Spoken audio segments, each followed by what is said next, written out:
Hello again. This is Diana from PGL, and I am here joined by Cristi, aka Ppasarel, who, in passing the other days, I heard somebody call him Paparizo. It's Ppasarel. Hi. Yeah, it's hard to pronounce it for some. We talked to Robert and Mickey just yesterday about some of the features that PGL has developed for this stream. How much input did you have in their development? Well, since we are a team, everybody came with ideas, but let's just say that my input for the features is kind of different because I used to be an ex-player and an ex-coach, and I see a lot of things that they don't, and my ideas were like, for example, in some streams I want to see something on the screen, but it's not possible, and I have to move the mouse in game or something like that, and I try to make possible these kind of things. So basically, my input was different from them, but we all had very great ideas. Some of them weren't possible, but some they will, and you are going to see it and enjoy it. Returning to your job as the in-game director, how is observing different for this event compared to other events that you were involved in before? The main difference is like now you have main observer and secondary observers in order to make the new features possible, and their job is like observing, but it's a different kind of observing.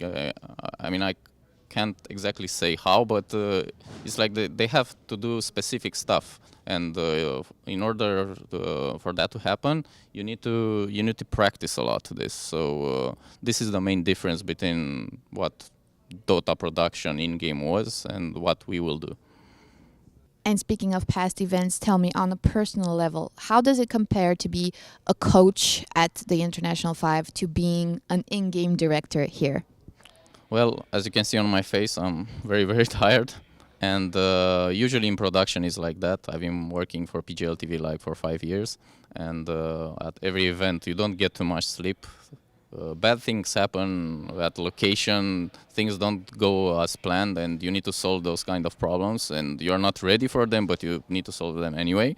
And the problem is like if you don't sleep too much, it's like you're not functioning well.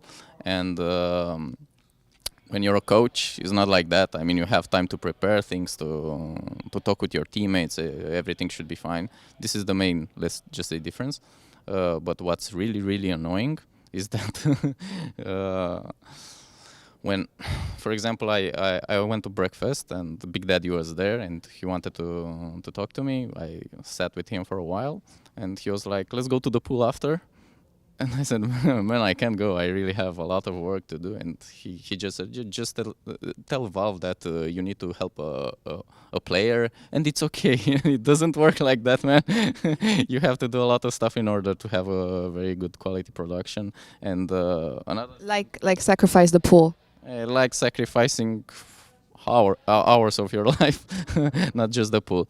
But another annoying thing is like our job as secondary observers and coordinating them is like you can't watch the stream like a normal person. You have to look at certain details, and there are times where you do your job well and everything is working fine, and you don't even know who's winning. You're just seeing like you don't know who is playing who.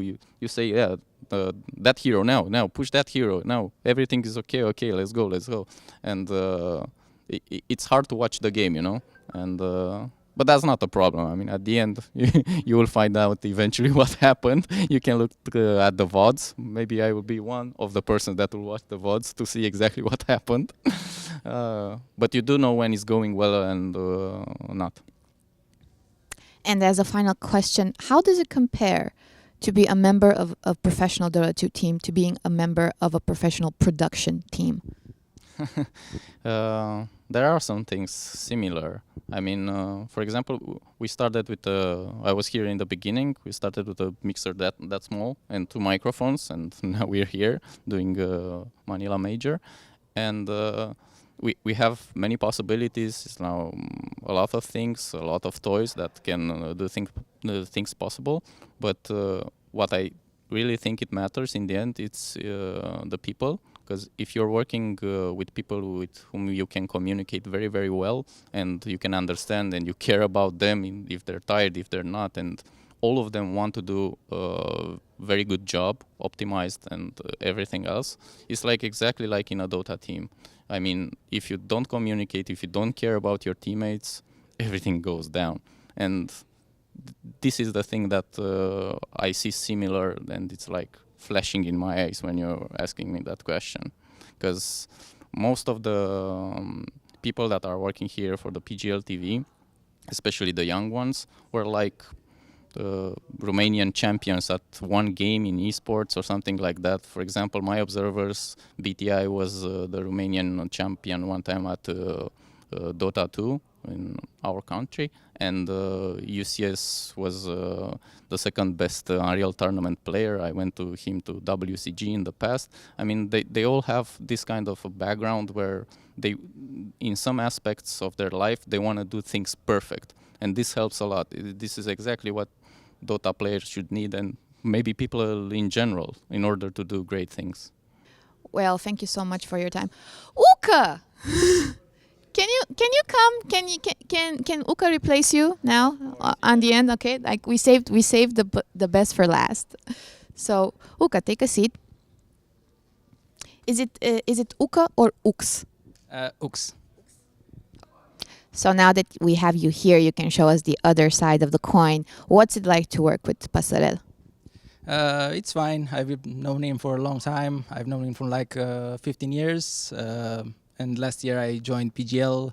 I've been working with him in like designing stuff. I'm also doing design work with him. And yeah, it's kind of natural to just go and be his second man in observing. Ppasarel was telling us earlier that the job of secondary observer at this event is slightly different than others because of all the new features. What is your perspective on it? Yeah, well, I'm not the main observer. The main observer has to like capture the fights, the big things that happen during a game, and the second observers, me and Buti, have to capture what he misses. You can all be in one place at one time, so the main observer can't really catch everything. So we are there to make sure the audience knows and sees everything that happens in the game. Well, that's it from the Observer team here at the Manila Major. Thank you for joining us in observing another vlog, and we'll see you next time.